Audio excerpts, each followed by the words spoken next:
Mon thème ce matin, je l'ai formulé de la manière suivante. Lorsque Dieu se souvient. Lorsque Dieu se souvient. Et je voudrais vous inviter à ouvrir la Bible avec moi dans le premier livre de la Bible, le livre de la Genèse. Nous lirons deux textes, un au chapitre 8 et un autre au chapitre 9 de la Genèse. Lorsque Dieu se souvient. Genèse 8, 1 à 4 et Genèse 9, 8 à 17. Genèse 8, 1 à 4 et Genèse 9, 8 à 17.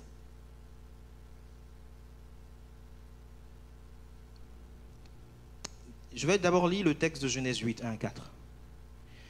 Dieu se souvint de Noé, de tous les animaux et de tout le bétail qui se trouvait avec lui dans l'arche. Dieu fit passer un vent sur la terre, et les eaux s'apaisèrent.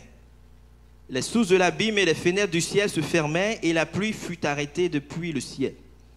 Les eaux se retiraient de la terre peu à peu, les eaux diminuèrent au bout de 150 jours. Le 17e jour du 17e mois, l'arche se posa sur les montagnes d'Ararat. Le second texte, le chapitre suivant, Genèse 9, du verset 8 à 17. Dieu dit encore à Noé et à ses fils avec lui: quant à moi, j'établis mon alliance avec vous et avec votre descendance après vous, avec tous les êtres vivants qui sont avec vous, tant les oiseaux que le bétail et tous les animaux sauvages, avec tous ceux qui sont sortis de l'arche, avec tous les animaux sauvages. J'établis mon alliance avec vous, tous les êtres ne seront plus retranchés par les eaux du déluge, et il n'y aura plus de déluge pour anéantir la terre. Dieu dit: voici le signe de l'alliance que je place entre moi et vous, ainsi que tous les êtres vivants qui sont avec vous, pour toutes les générations, pour toujours. Je place mon arc dans la nuée, et il sera un signe d'alliance entre moi et la terre. Quand j'aurai rassemblé des nuages au-dessus de la terre, l'arc apparaîtra dans la nuée, et je me souviendrai de mon alliance entre moi et vous, ainsi que tous les êtres vivants, et les eaux ne se transformeront plus en déluge pour anéantir tous les êtres. L'arc sera dans la nuée, et je la regarderai pour me souvenir de l'alliance perpétuelle entre Dieu et tous les êtres vivants qui sont sur la terre. Dieu dit à Noé: tel est le signe de l'alliance que j'établis entre moi et tous ceux qui sont sur la terre. On peut observer que dans la Bible, l'expression Dieu se souvint ou des expressions équivalentes reviennent à plusieurs reprises. Et il est généralement question de Dieu qui se souvint d'un homme, qui se souvint d'une femme ou d'une alliance conclue avec une personne. Et dans notre texte, il est dit que Dieu se souvint de Noé et de tous ceux qui étaient présents avec lui dans l'arche. Dans Genèse 19, verset 29, Dieu se souvint d'Abraham. Et il est dit par la suite: et fit échapper Lot, neveu d'Abraham, du milieu du désastre. Dieu se souvint de Rachel. Genèse 30, le verset 22. d'Anne. 1 Samuel 19, le verset 20. De son alliance avec Abraham, Isaac et Jacob. Exode 2, 24. Et de bien d'autres personnes ou alliances. Et je vais revenir sur quelques-uns des exemples que je viens de citer, mentionner tout à l'heure. Que renferme cette expression? Dieu se souvient. Et comme nous le savons, chez l'homme, le souvenir est assez souvent associé à l'oubli. La plupart du temps, lorsque nous nous souvenons d'une personne ou d'une chose, je me souviens de ce frère, je me souviens, ah oui, de cette sœur, ah oui, ça me dit quelque chose, cette situation. Lorsque nous disons cela, nous commençons à nous rappeler d'une réalité qui avait été oubliée. Et donc, il y a une association entre les deux, souvenir et oubli. Cela dit, lorsque la Bible dit que Dieu se souvint, est-ce que la Bible est en train de dire que Dieu avait oublié et que maintenant il s'est souvenu de la personne ou de la chose qu'il avait oubliée? Est-ce que cela laisse entendre que notre Dieu peut oublier quelquefois, de temps en temps, ou qu'il peut lui arriver de souffrir d'une perte de mémoire? Dans le texte de Genèse 8, nous sommes peu de temps après le déluge. Et cela fait plusieurs jours que Noé, sa famille, les animaux et tout le bétail avec lui étaient enfermés dans l'arche. Et comme nous l'avons lu, il est dit que Dieu s'est souvenu d'eux. Encore une fois, est-ce que cela veut dire que Dieu les avait oubliés dans l'arche depuis tout ce temps et qu'à présent, il se rappelle qu'il doit les faire sortir de l'arche? Ah mince, j'ai complètement oublié Noé, j'ai complètement oublié sa famille, les animaux et tout le bétail qui se trouvaient enfermés dans l'arche depuis un bon moment. Comme on le dit souvent, je les ai complètement zappés. Et il faut que je me dépêche de les faire sortir de l'arche. Par la suite, une fois que Noé et tous ceux qui étaient avec lui dans l'arche sont sortis, Dieu a conclu une alliance avec eux, avec Noé, avec ses descendants, avec ses fils et leurs descendants après eux. Il a fait la promesse à toute l'humanité et ainsi qu'à la création animale que la terre ne sera plus jamais détruite par les eaux du déluge. Et Dieu a utilisé l'arc-en-ciel comme signe pour se souvenir qu'il a fait une promesse. Et c'est ce que nous avons vu en Genèse 9. Bien-aimés, Dieu n'a aucun problème de mémoire. Et dans ces textes, le souvenir de Dieu n'est pas lié à un quelconque oubli. Mais c'est une manière pour Dieu de s'adapter à notre compréhension.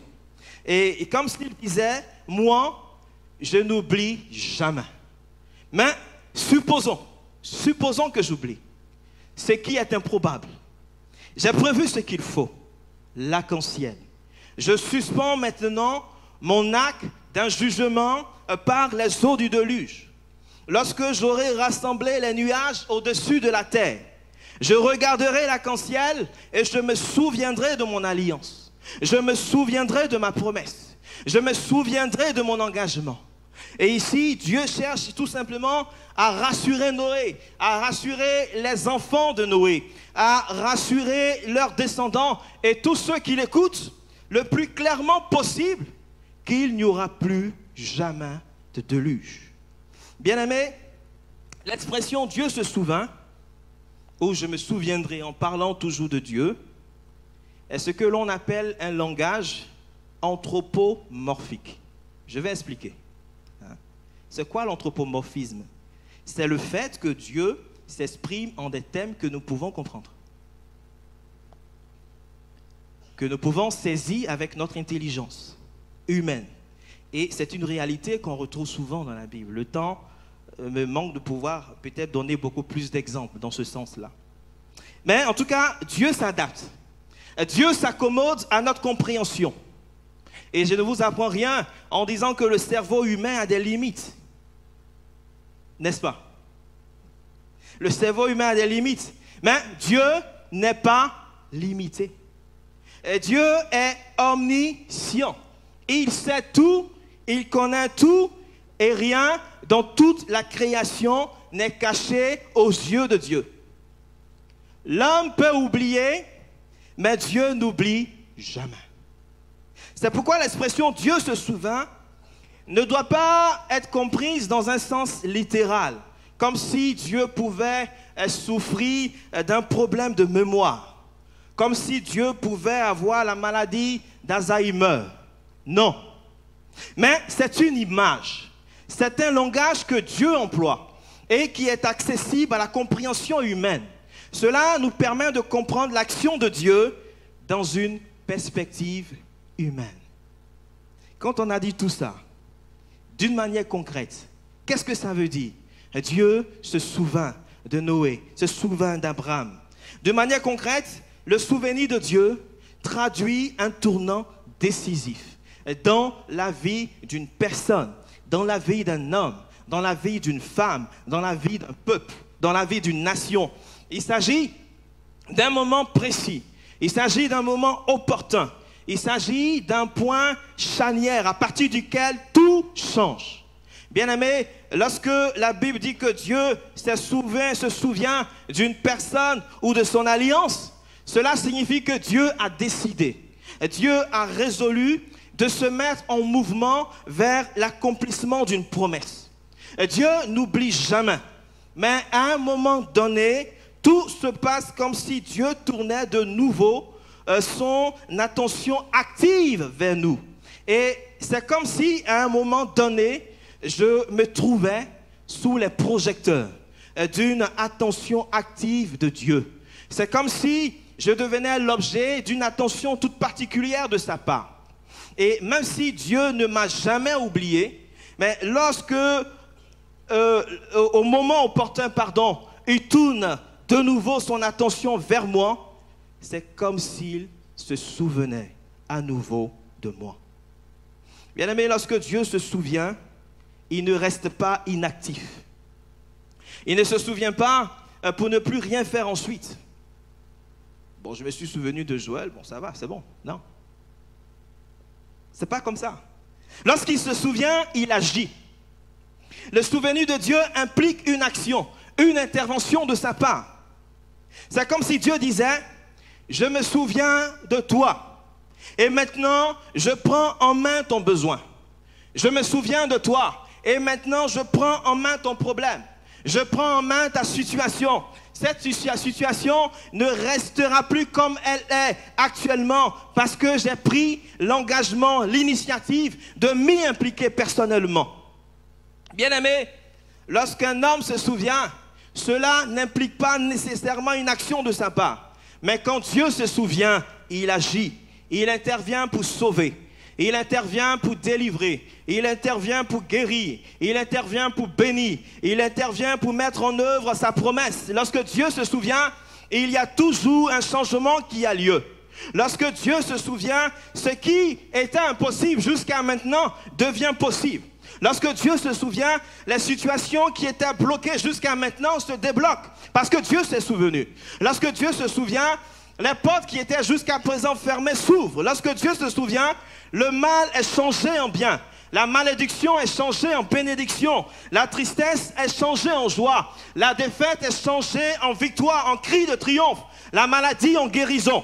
Lorsque Dieu se souvient, il opère de grandes choses. Il opère des miracles. Lorsque Dieu se souvient, il n'est pas inactif. Le souvenir de Dieu implique toujours une action salvatrice de sa part. Je voudrais qu'on considère quelques exemples. J'ai noté 3 exemples, ou 3 catégories d'exemples. Le premier exemple, bien sûr, c'est l'exemple de Noé, comme nous l'avons lu tout à l'heure. Lorsque Dieu s'est souvenu de lui et de tous ceux qui étaient dans l'arche, qu'est-ce qui s'est passé ensuite? Le texte nous dit qu'il a fait souffler un vent. Il a fait passer un souffle sur la terre. C'est ce qui est indiqué dans le texte. Donc, il s'est souvenu, il y a eu une action de sa part, et cette action, c'était quoi? Il a fait passer un souffle sur la terre. Ce souffle, ou ce mot, en tout cas ici, souffle, vient d'un mot hébreu qui peut signifier vent, souffle, esprit humain ou esprit de Dieu. Par exemple, c'est le même mot hébreu qui a été utilisé en Genèse 1, verset 2, pour parler de l'Esprit de Dieu qui se mouvait au-dessus des eaux. Bien-aimés, nous pouvons remarquer que ce souffle que Dieu envoie agit comme une force invisible et fait justement penser à l'Esprit de Dieu qui planait au-dessus des eaux, à la création.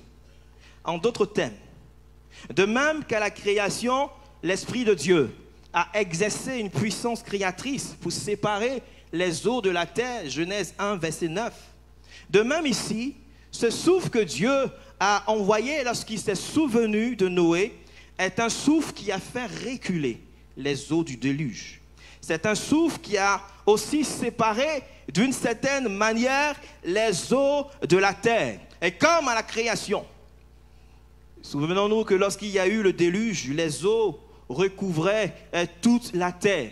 Et même toutes les hautes montagnes étaient complètement submergées par les eaux du déluge. Et ce souffle est donc un souffle qui a déployé aussi une puissance créatrice. Une puissance créatrice qui a apporté un renouvellement, une vie nouvelle, une sorte de récréation qui a permis à l'arche de se poser au sommet du mont Ararat. Bien-aimés, lorsque Dieu se souvient, il envoie un souffle nouveau. Un souffle dont la puissance fait reculer les problèmes. Un souffle dont la puissance fait reculer la difficulté, même la plus compliquée. Un souffle dont la puissance fait reculer l'ennemi. Un souffle dont la puissance apporte une vie nouvelle et qui opère également une œuvre de récréation, de restauration dans les cœurs, dans les vies en ruine, entièrement submergées par les réalités néfastes de la vie. Ce souffle, c'est le souffle du Saint-Esprit que seul Dieu est capable de faire passer dans les cœurs, dans les vies, pour séparer ce qui doit être séparé, pour faire reculer ce qui doit être reculé, pour récréer ce qui a besoin d'être récréé. Et peut-être que ce matin, tu as besoin d'un souffle nouveau. Et je prie tout simplement que le Seigneur se souvienne de toi et qu'il fasse passer dans ton cœur, dans ta vie, ce souffle nouveau dont tu as besoin. On peut aussi mentionner deux exemples de femmes qui étaient stériles. Vous avez l'exemple de Rachel, l'exemple également de Anne. Dans Genèse 30, le verset 22, il est question de Rachel. Comme nous le savons, elle était l'une des épouses d'un homme appelé Jacob. Elle pleurait et elle se lamentait de ne pas avoir d'enfant. Cependant, lorsque Dieu s'est souvenu d'elle, elle a été mise sous le projecteur d'une attention active de Dieu. Dieu a exaucé sa prière et l'a rendue féconde. Bien-aimés, lorsque Dieu se souvient, il fait reculer toutes sortes de barrières. Même les barrières de l'enfantement. Il fait reculer les obstacles qui empêchent la fécondité dans la vie d'une personne. Rachel avait perdu tout espoir. Mais lorsque Dieu s'est souvenu d'elle, il y a eu un tournant décisif dans sa vie. Un tournant à partir duquel tout a changé. En ce qui concerne Anne, la Bible nous dit qu'elle était également aussi l'une des épouses, des deux épouses d'un homme appelé Elkana. Tout comme Rachel, elle aussi était dans la détresse parce qu'elle était stérile. Pénina, l'autre épouse d'Elkana, avait donné beaucoup d'enfants à son mari. Et elle passait son temps à se moquer de sa coépouse, Anne, tout le temps à se moquer de sa coépouse parce qu'elle ne pouvait pas enfanter. Mais dans 1 Samuel 1,19, il est dit qu'Elkana connut sa femme. Et l'Éternel se souvint d'elle. Dans le courant de l'année, Anne devint enceinte et enfanta un fils qu'elle nomma Samuel. Bien-aimé, le moins qu'on puisse dire, c'est que ce n'est pas la première fois qu'Elkana avait eu des rapports conjugaux avec Anne. Enfin, en principe, ils sont mari et femme. Donc, ce n'était pas la première fois. Elkana avait déjà connu sa femme de nombreuses fois auparavant et rien ne se passait. Elle ne prenait pas de grossesse. Mais lorsque Dieu s'est souvenu d'Anne et que Elkana l'a connue, il y a eu cette fois-ci un tournant décisif dans la vie de cette femme. Il y a eu une intervention surnaturelle. Anne est tombée enceinte et elle a mis au monde un fils qu'elle a nommé Samuel. Vous savez, parfois, on peut être dans une sorte de routine quotidienne. On reproduit les mêmes choses, on fournit les mêmes efforts. Malheureusement, rien ne se passe. Par exemple, on envoie toujours un CV avec une lettre de motivation aux entreprises, mais on n'est jamais recruté. Jamais.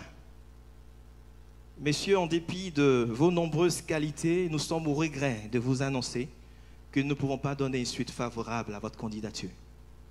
Et parfois, on accumule ce genre de réponses négatives. En présent des concours, tous les ans, on va repérer un peu les concours qui sont ouverts et on va se préparer à passer ces concours. On se prépare, on bosse dur, comme on le dit, et année après année, on échoue à tous ces concours.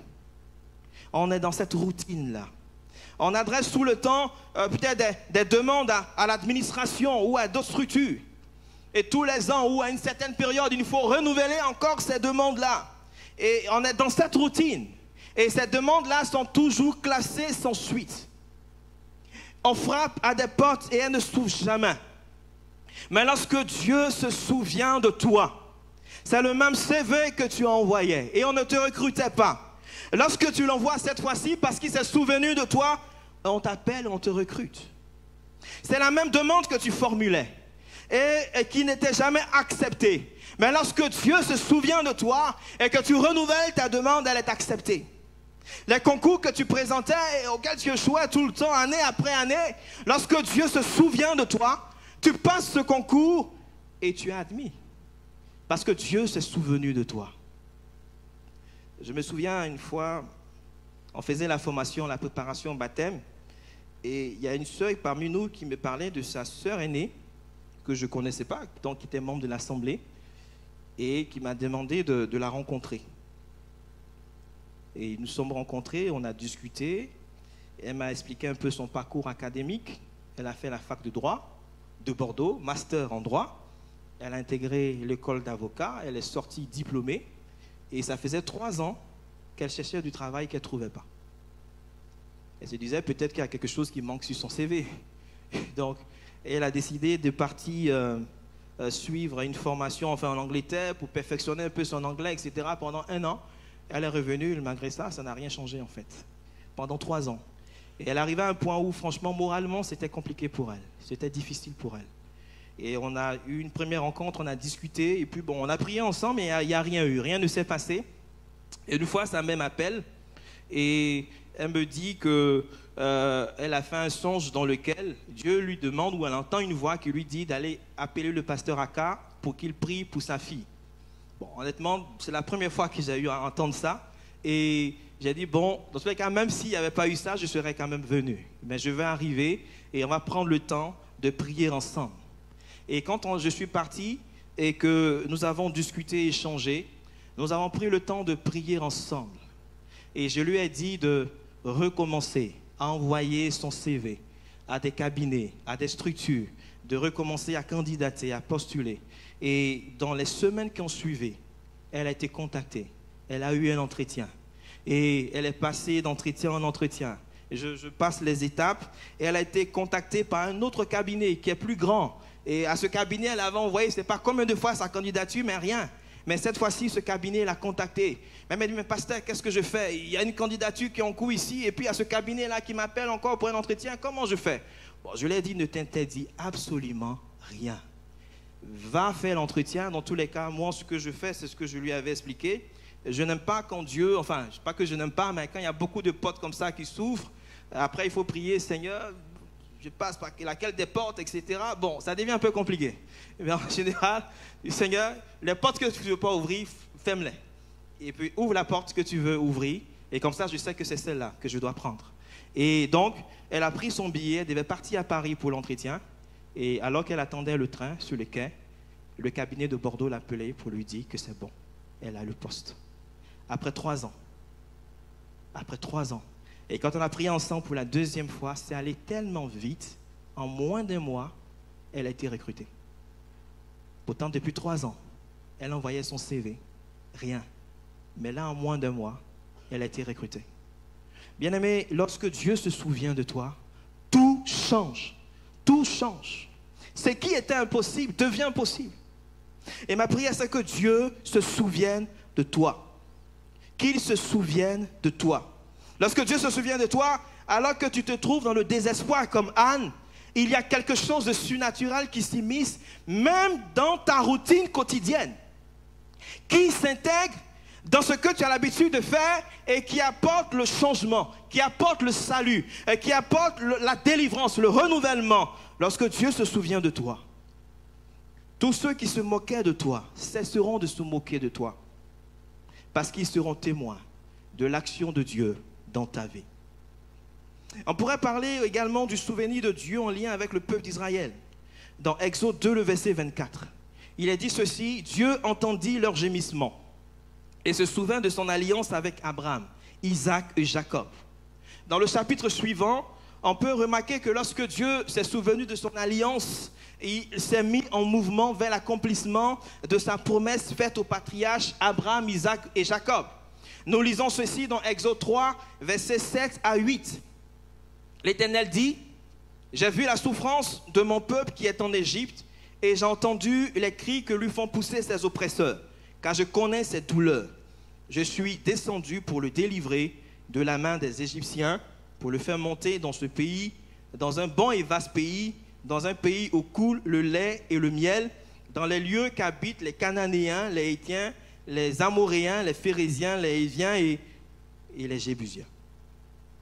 Et selon ces passages-là, le souvenir de Dieu a impliqué une action de salut de sa part. Ici, Dieu se présente comme étant celui qui voit la souffrance de son peuple, celui qui est au courant de la souffrance de son peuple. Ensuite, Dieu dit: j'ai entendu ses cris, car je connais ses douleurs. Bien-aimé, lorsque Dieu se souvient, il ne fait pas que voir et entendre. Dieu dit: j'ai vu, j'ai entendu, et qu'est-ce qu'il a fait? Je suis descendu. Je suis descendu. Cela signifie que Dieu n'est pas un Dieu qui envisage de sauver, de libérer son peuple à distance. Dieu est aussi ce Dieu qui sait descendre. Il est ce Dieu qui sait s'approcher pour être avec son peuple, pour s'impliquer personnellement dans ta vie, dans ta situation, dans la situation de son peuple.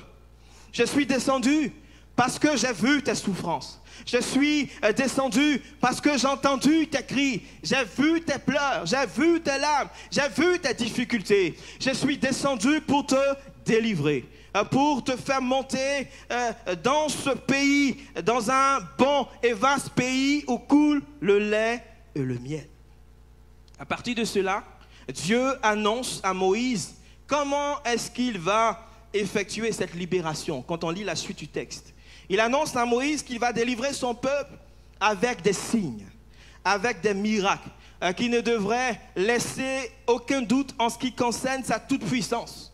Bien-aimé, lorsque Dieu se souvient et qu'il descend pour sauver, et qu'il descend pour délivrer, pour agir dans une situation, il le fait bien souvent avec des signes, avec des miracles, avec des prodiges qui ne laissent jamais indifférent. Il y a des signes, des miracles et des prodiges qui accompagnent l'action de Dieu. Lorsque Dieu se souvient et qu'il descend pour agir, c'est le surnaturel qui descend. Ce qui était impossible humainement devient possible. Les portes qui étaient fermées s'ouvrent, les situations qui étaient bloquées se débloquent. Lorsque Dieu se souvient et qu'il descend, la guérison est là. Le miraculeux est au rendez-vous. Lorsque Dieu se souvient et qu'il descend, rien ne peut s'opposer à l'action de Dieu. Ce matin, je prie afin que Dieu se souvienne de chacun d'entre nous et que la puissance de Dieu se manifeste au milieu de nous. Je prie afin que Dieu se souvienne de nous et que des victoires soient remportées face à certaines situations. Je prie afin que Dieu se souvienne de nous et que des miracles, des guérisons s'opèrent au milieu de nous. Parce que lorsque Dieu se souvient et qu'il descend, sa gloire descend. Lorsque Dieu se souvient et qu'il descend, sa puissance également est à l'œuvre. Que le Seigneur se souvienne de nous. Je voudrais terminer en disant ceci, bien-aimés. Si Dieu ne peut pas oublier, comme nous l'avons rappelé, s'il ne souffre pas de perte de mémoire, s'il n'a pas la maladie d'Alzheimer, pourquoi doutons-nous du souvenir de Dieu à notre endroit, envers nous? Et peut-être que ce matin, comme Israël, quelqu'un est également là ce matin, il dit, bon, Éternel, tu m'as abandonné. Éternel, tu m'as oublié. Ça fait tellement longtemps que tu ne penses plus à moi, Seigneur. Ce matin, je voudrais juste te rappeler ce que Dieu a rappelé, a dit à Israël. Que même si une maman, une mère est capable d'abandonner, d'oublier l'enfant qu'elle allait, moi, l'Éternel, je ne t'oublierai jamais. Il ne t'oubliera jamais parce que son amour pour toi est plus grand que l'amour d'une mère pour son enfant, même l'enfant qu'elle allait. Et comme le rappelle également le prophète Ésaïe, Ésaïe 54, le verset 10, quand bien même les collines venaient à s'ébranler, quand bien même les montagnes venaient à changer de place, l'amour de Dieu pour toi ne changera jamais. Dieu ne t'oubliera jamais parce qu'il t'a gravé dans ses mains. Tu n'as pas été juste marqué sur les mains de Dieu avec quelque chose d'effaçable, mais tu as été gravé, gravé. Comme nous le savons, il est difficile de passer une journée sans regarder les paumes de nos mains. Bien-aimé, cela veut dire que Dieu se souvient en permanence de chacun d'entre nous. Il se souvient en permanence de toi. Lorsqu'il est là, il prend sa main et qu'il regarde, il se souvient de toi. Tu as été gravé sur ses mains. Il voit Joël Aka, il voit Patrick Girodel, il voit chacun d'entre nous. Dieu te voit et Dieu te connaît. Tu as été gravé sur ses mains. Ensuite, Dieu rajoute ceci, tes murs sont toujours devant mes yeux. Tes murs. C'est une manière de dire que Dieu est toujours attentif à toi. Il est toujours attentif à chaque domaine de ta vie. Il s'engage envers toi. Il pense toujours à toi. Il s'occupe de toi. Il prend soin de toi. Il s'intéresse à toi. Il ne t'a pas oublié. Il ne t'a pas abandonné. Vous savez, dans le contexte de l'époque, c'est le maître qui gravait son nom sur la main de son esclave. Mais ici, il y a eu une inversion. Inversion parce que c'est Dieu lui-même qui t'a gravé sur ses mains. Ces mains qui ont été percées à la croix. Par amour pour chacun d'entre nous, dans la personne de Jésus-Christ, le Fils unique et bien-aimé de Dieu. Comme nous le savons, à la croix, Jésus, le Fils de Dieu, a été crucifié entre deux brigands, nous dit la parole de Dieu. Luc 23, 42, 43. Et l'un d'entre eux, convaincu de son péché, a déclaré ceci à Jésus, « Souviens-toi de moi, quand tu viendras dans ton règne. » Et Jésus a répondu à cet homme, « Je te le dis, en vérité, aujourd'hui, tu seras avec moi dans le paradis. » Bien-aimé, cet homme a fait cette déclaration dans un acte de foi. C'est la foi non seulement dans l'œuvre de la croix, mais aussi dans le tombeau vide qui a amené cet homme à faire cette déclaration. C'est la foi dans le corps brisé, le corps meurtri de Jésus, mais aussi dans sa résurrection d'entre les morts qui a poussé cet homme à déclarer ceci. « Souviens-toi de moi quand tu viendras dans ton règne. » Cet homme pécheur, repentant, a reconnu Jésus comme roi. Il a cru à son retour, il a cru à sa résurrection. Et en réponse, Jésus lui a dit à cet homme avec assurance, avec certitude, qu'il serait avec lui aujourd'hui dans le paradis. Comme cet homme, ce matin, je vais simplement t'inviter à mettre ta foi en Jésus-Christ, à mettre ta foi, ta confiance dans l'œuvre de la croix, à mettre ta confiance dans le tombeau vide, dans la résurrection de Jésus-Christ d'entre les morts. Ce matin, ne doute pas du souvenir de Dieu pour toi, parce qu'il t'a gravé dans la chair de son Fils pour l'éternité. Lorsqu'il a livré par amour pour toi à la croix du Calvaire. Et peut-être que tu as besoin que Dieu se souvienne de toi dans un domaine particulier de ta vie ce matin. Ose croire que le Dieu qui fait la promesse, il est aussi le Dieu qui sait se mettre en mouvement pour accomplir au moment opportun la promesse. Ose croire qu'il est capable ce matin de faire passer un souffle nouveau dans ta vie, le souffle de son esprit, qu'il est capable d'exercer une puissance de récréation qui apportera un renouvellement, qui apportera un changement, une vie nouvelle, qui séparera ce qui doit être séparé, qui fera reculer les barrières, les obstacles qui doivent être reculés, qui recréera ce qui a besoin d'être recréé dans ton cœur, dans ta vie, qui restaurera ce qui a besoin d'être restauré ce matin, qui brisera, qui détruira ce qui a besoin ce matin d'être détruit, d'être anéanti, d'être brisé. Bien-aimé, ce matin, ose croire que dans ta routine quotidienne, alors que Dieu se souvient de toi, il y a quelque chose de surnaturel qui entre maintenant en jeu dans cette routine et qui apporte le salut, qui apporte la délivrance, qui apporte le secours dont tu as besoin. Osons croire. Nous allons courber nos fronts et nous allons prier le Seigneur. Je voudrais simplement, alors que les yeux sont fermés et les têtes baissées, peut-être que tu as besoin qu'on prie pour toi dans ce qui a été partagé, dans le sens de ce qui a été partagé ce matin. Tu as besoin que Dieu se souvienne de toi, dans un domaine particulier de ta vie. Je ne sais pas quel est ce domaine, mais Dieu sait, Dieu voit ton besoin ce matin. Tu as besoin de dire, Seigneur, souviens-toi de moi. Je suis dans cette routine qui ne produit rien. Mais Seigneur, j'ai besoin ce matin d'une intervention surnaturelle de ta part dans ma vie. Seigneur, souviens-toi de moi. Seigneur, fais passer ce souffle nouveau dans mon cœur ce matin, ce souffle nouveau dans ma vie ce matin. Seigneur, viens exercer ta puissance de création ce matin dans ma vie. Viens ce matin, Seigneur, récréer ce qui a besoin d'être récréé. J'ai besoin que les eaux du déluge soient repoussées. J'ai besoin que les eaux des problèmes, des difficultés soient repoussées par le souffle de ton esprit ce matin. Seigneur, j'ai besoin ce matin de ton action. Et si ce matin tu as besoin que le Seigneur se souvienne de toi et qu'il y ait un tournant décisif dans ta vie, qu'il y ait une attention active de Dieu dans ta vie ce matin, je veux ce matin simplement t'inviter à lever ta main et nous allons ensemble prier le Seigneur pour toi. Si tu as besoin que le Seigneur ce matin se souvienne de toi et qu'il intervienne dans un domaine particulier de ta vie, lève simplement ta main et nous allons ensemble demander, réclamer le secours de Dieu, parce que nous croyons que Dieu ne nous a jamais oubliés. Il est le même hier, aujourd'hui et éternellement, et nous avons été gravés pour l'éternité dans les mains percées de Jésus-Christ sur le bois de la croix, et nous croyons que le Seigneur est vivant, qu'il est fidèle et qu'il est puissant et qu'il ne nous a jamais oubliés. Ce matin, Seigneur, reçois toute la gloire et l'honneur.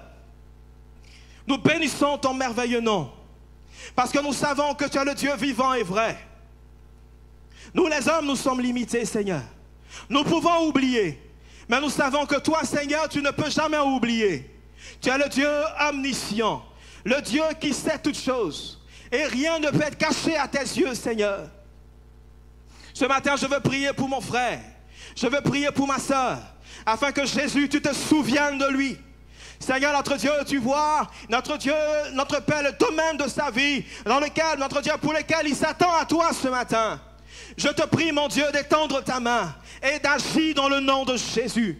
Que, Seigneur, à partir d'aujourd'hui, à partir de maintenant, à partir de cette matinée, qu'il y ait un tournant décisif dans leur vie, dans le nom de Jésus. Un tournant décisif à partir duquel tout change maintenant, dans le nom de Jésus. Seigneur, je prie ce matin afin que tu fasses passer un souffle nouveau dans leur vie, le souffle de ton esprit, Seigneur.